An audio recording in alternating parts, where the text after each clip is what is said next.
Little Miss Country by Roger Hargreaves.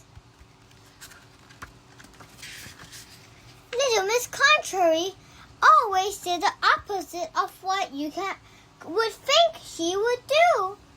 For instance, if you asked her to switch on the television, she would switch on the light. For example, if you asked her the time, she would tell you the date. She always said the opposite of what she really meant. Mind you, it wasn't exactly her fault. It was probably because she lived in a place called Motherland, where everything is so mixed up and muddled you don't know whether you're coming or going and coming, as they say in Motherland. It's a very strange place indeed. The worms don't live in holes in Motherland. They live in trees, and the birds live in holes. And if you want a loaf of bread, you don't go to the baker's. You go to the butcher's. The baker sells bananas. One morning, Little Miss Country was having breakfast. Roast beef and Yorkshire pudding. There was a knock at the door.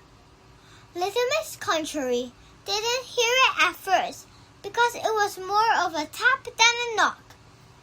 Tap, tap, tap. And she did hear it eventually and want to see who it is. She opened the door. "Hello," said a little voice. Little Miss Country looked down and down again, and there stood Mr. Small. He raised his hat. "Hello," he said again. "Goodbye," smiled Little Miss Country. Mr. Small looked puzzled, as well he might. "I wonder if you can help me," he asked. Little Miss Country smiled. "Of course I can't," he said. "Oh dear," said Mr. Small. "You see, I'm lost." "Well," she said, "nice to meet you, Mr. Lost." No, said Mr. Small. "I'm trying to find someone called Little Miss Country." "That's you," laughed Little Miss Country. "I have a letter for her," said Mr. Small. "Oh, bad," she said. "I don't get any telephone calls." "I think I'll go," said the confused Mr. Small. "Goodbye." "Hello," said Little Miss Country, and shut the door. Mr. Small went home, shaking his head. The letter was from Mr. Happy, inviting Little Miss Country to his birthday party. Mr. Happy had never met Little Miss Country, but he had heard about her, and thought it would be nice to have her to his party. The invitation was for 3:00 on Tuesday, the 14th of March. At 2:00 on Monday, the 13th of March, Little Miss Country knocked on Mr. Happy's door. "Happy Christmas," said Little Miss Country, and pressed a parcel into Mr. Happy's hand. Mr. Happy was puzzled. "Who are you?" he asked. "I'm Little Miss Sunshine," replied Little Miss Country. "No, you're not. I know Little Miss Sunshine, and she's not a bit like you."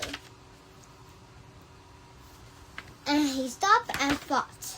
"Oh," he smiled, "I know who you really are. You're Miss Country, aren't you? I've heard that you always said and do the opposite of what you mean. You better come in, said Mr. Happy. No, thank you, smiled little Miss Country. Mr. Happy led her into his living room. What a horrible room, he said. Mr. Happy grinned. He was beginning to realize that everything he had heard about Little Miss Country was true. Would you like a cup of tea? He asked. I can't think of anything I like less, said Little Miss Country.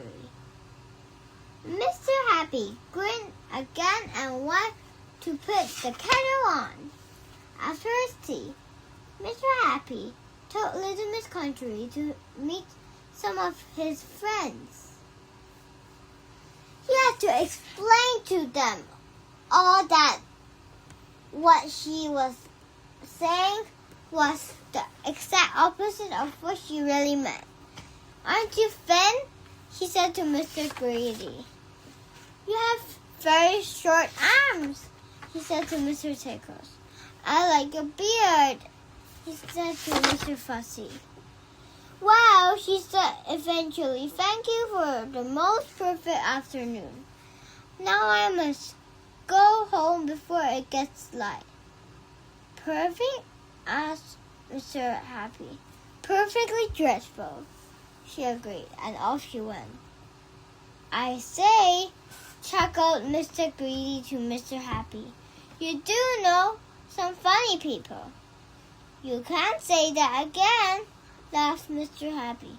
You do know some funny people. At home, Mr. Happy remembered the parcel that Little Miss Country had given her. It must be a birthday present, he said, and he hurried to where he had left the parcel and unwrapped it. Inside was indeed a present and a card. He opened the birthday card first. Inside it said, many miserable returns of the day.